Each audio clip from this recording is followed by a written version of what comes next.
Lunes 17 de marzo de 2025. Tres mensajes del Evangelio de hoy, tomado del Evangelio de San Lucas, capítulo 6, versículos del 36 al 38. En aquel tiempo, dijo Jesús a sus discípulos: «Sean misericordiosos como su Padre es misericordioso. No juzguen y no serán juzgados. No condenen y no serán condenados. Perdonen y serán perdonados. Den y se les dará. Les verterán una medida generosa, colmada, remecida, rebosante, pues con la medida con la que midan, se les medirá a ustedes». Palabra del Señor. Gloria a ti, Señor Jesús. Sean misericordiosos como el Padre es misericordioso. Una enseñanza que debería resonar profundamente en nuestro corazón. Básicamente lo que se oculta detrás de este texto es que Dios ha escogido que nosotros mismos determinemos cómo Él nos debe tratar a nosotros. Y así como en el Padre Nuestro, el Señor nos enseñó a decir: perdona nuestras ofensas como también nosotros perdonamos a los que nos ofenden. Aquí el Señor nos está diciendo que es necesario que nosotros seamos misericordiosos como el Padre es misericordioso, para que de esta manera no juzguemos y así no seremos juzgados, no condenemos y así no seremos condenados, perdonemos y seremos perdonados, demos y se nos dará. Uno diría: pero es que Dios no nos puede dar todo esto sin necesidad de pedirnos esta disposición interior. Y es que precisamente ahí está la clave.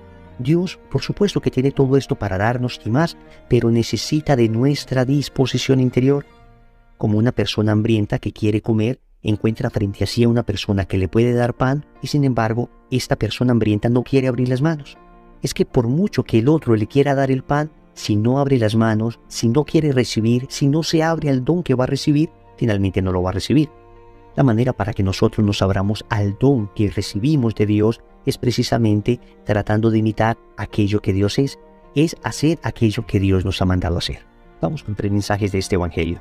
Primero, sé misericordioso. Segundo, no condenes. Tercero, da con generosidad. Empecemos con el primer mensaje que el Evangelio tiene para nosotros. Sé misericordioso. Recordemos cómo en el Evangelio de San Mateo, en el capítulo 5, versículo 48, el Señor nos decía: sean perfectos como vuestro Padre Celestial es perfecto. Entonces uno escucha estas palabras y humanamente se siente muy desanimado. ¿Cómo es que voy a alcanzar la perfección de Dios? De un Dios que todo lo puede porque es omnipotente. Un Dios que está en todas partes porque es omnipresente. Un Dios que lo sabe todo porque es omnisciente. Un Dios que en definitiva es omniperfecto. Y Jesús nos pide que seamos perfectos como el Padre Celestial es perfecto. Pues tal vez con este texto del Evangelio de Lucas nos queda más claro a qué se refiere el Señor. La perfección que el Señor quiere que nosotros imitemos del Padre es la misericordia. La misericordia. ¿Y en qué consiste esto de la misericordia? La palabra hebrea con la que la Biblia define la misericordia es rahamim, que significa literalmente seno de la madre. Y es que esta expresión define muy bien lo que es la misericordia, porque una madre que ama al hijo de sus entrañas le perdona todo. Hemos visto esas madres para las que no hay hijo malo, esas madres que son capaces de excusar todo, incluso a los hijos más proscritos, a los hijos más oveja negra de la familia. Todo el mundo les piden que saquen esos hijos, todo el mundo les piden a esas madres que dejen de confiar, que ellos cambiarán, pero parece que hay una cierta testarudez de la mamá en confiar en que en algún momento ese hijo volverá, en que en algún momento ese hijo cambiará. En eso consiste la misericordia. La misericordia es la confianza que Dios tiene de que algún momento nosotros volveremos. Y precisamente Dios pone su corazón en nuestra miseria, esperando que nosotros acojamos esa misericordia. Y así podemos ver otro significado de la palabra misericordia. El Dios que pone su corazón en la miseria del hombre. El Dios que no se voltea al ver nuestra miseria, que no se horroriza al ver nuestra miseria, sino que al contrario derrama la sangre preciosa de su corazón, invitándonos una vez más a la conversión. Pues esa actitud que Dios tiene con nosotros, nos pide Jesús que nosotros la tengamos también con los que nos rodean. Debemos usar de la misericordia para el trato con los demás, porque definitivamente si Dios ha sido misericordioso con nosotros, nosotros debemos ser misericordiosos con los otros. Debemos ser compasivos, que podríamos decir es una palabra sinónima. Es decir, compadecernos de los otros, compadecernos incluso de sus debilidades.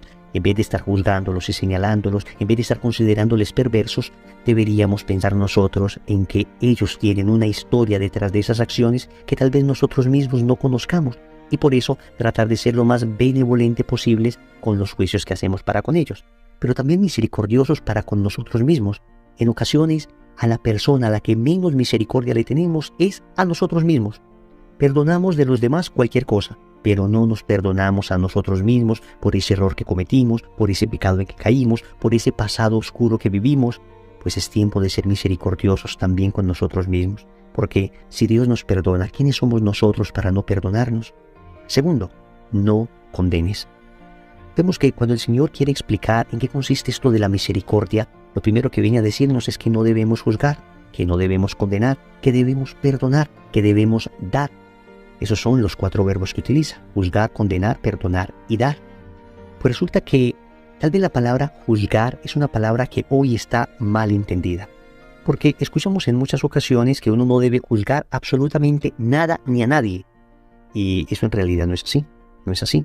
En ocasiones hay que emitir juicios, pero en primer lugar hay que aclarar que se emite juicios sobre acciones, nunca sobre intenciones. Yo puedo juzgar objetivamente una obra como mala. Alguien asesina a otra persona. No juzgues eso. Yo no puedo juzgar la intención, pero puedo juzgar la acción como una obra mala. Pensemos en una violación, pensemos en un secuestro, pensemos en estas personas que son asesinos en serie.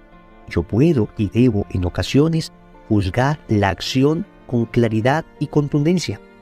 Incluso exigir a la ley que se juzgue y que se penalice esa acción.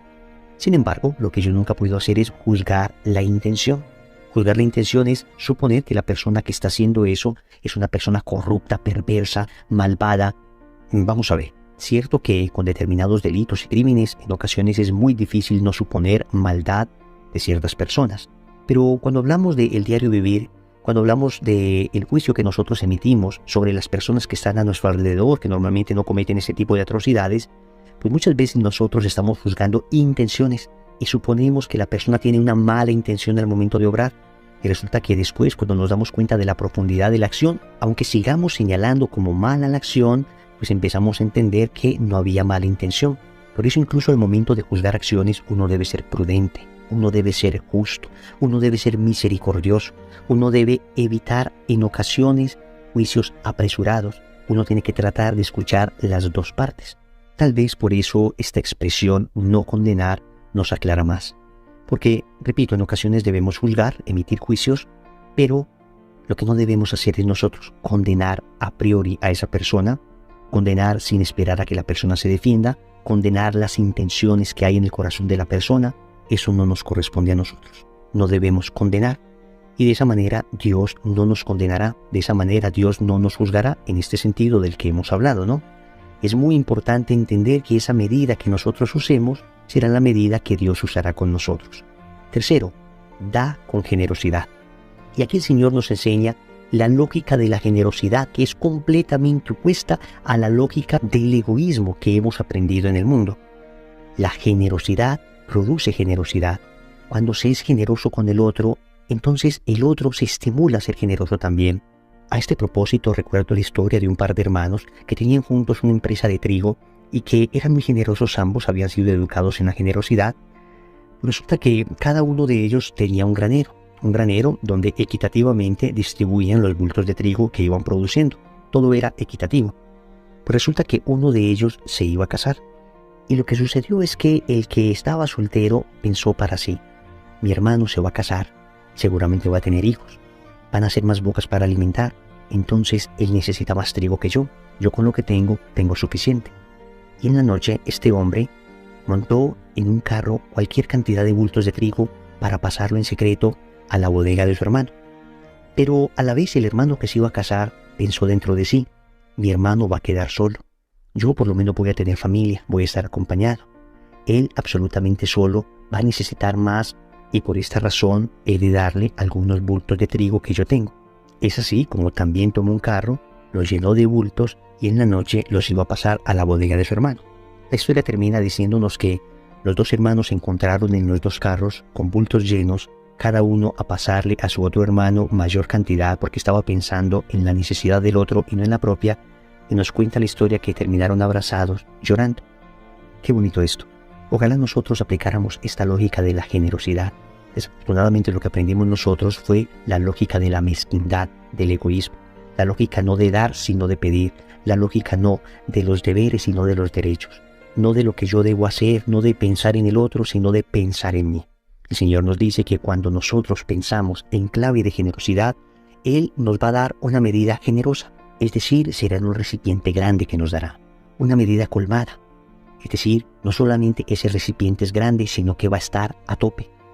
La medida será remecida, o sea, el Señor no va a dejar espacio alguno en la plenitud, en la llenura de aquello que nos va a dar, e incluso dice que la medida será rebosante, o sea, no solo va a estar a tope, sino que va a desbordar. Yo les digo, cuando se es generoso, incluso Dios nos premia aquí en la vida, y lo sé por cualquier cantidad de testimonios de personas que han sido muy generosas. El Señor se ha encargado de devolverles desde esta vida cualquier cantidad de bendiciones también. Pero es que, aun si no fuésemos bendecidos en esta vida, créanme que Dios nos bendecirá en la otra por la generosidad. Oremos. Amado Señor, hasta hoy he tenido un corazón muy falto de misericordia. Un corazón que se ha obstinado en muchas ocasiones buscando una perfección que no se encuentra en la caridad, sino un perfeccionismo mundano. Hoy me llamas a ser misericordioso como el Padre del cielo es misericordioso. Pero por mis propios medios no soy capaz. Por eso concédeme la fuerza de tu Espíritu para poder llenar mi corazón de misericordia y sacar de mí toda soberbia, todo orgullo, toda vanidad. Te suplico también, Señor, que me des un corazón equilibrado para no andar condenando a las personas, para no andar juzgándolas con juicios temerarios. Ciertamente para saber señalar el mal allí donde existe, pero para nunca juzgar intenciones, porque eso solo te corresponde a ti. Finalmente, Señor, te suplico que hagas de mí una persona generosa, llenes mi corazón de generosidad para poder dar sin medida amor, para entender que la medida del amor es amar sin medida. Señor, dame lo que me pides y pídeme lo que quieras. Amén. Recordemos entonces, primero, sé misericordioso. Segundo, no condenes. Tercero, da con generosidad. Compromiso. Vamos a hacer una obra concreta de caridad hoy con alguien necesitado. En el nombre del Padre, y del Hijo, y del Espíritu Santo. Amén.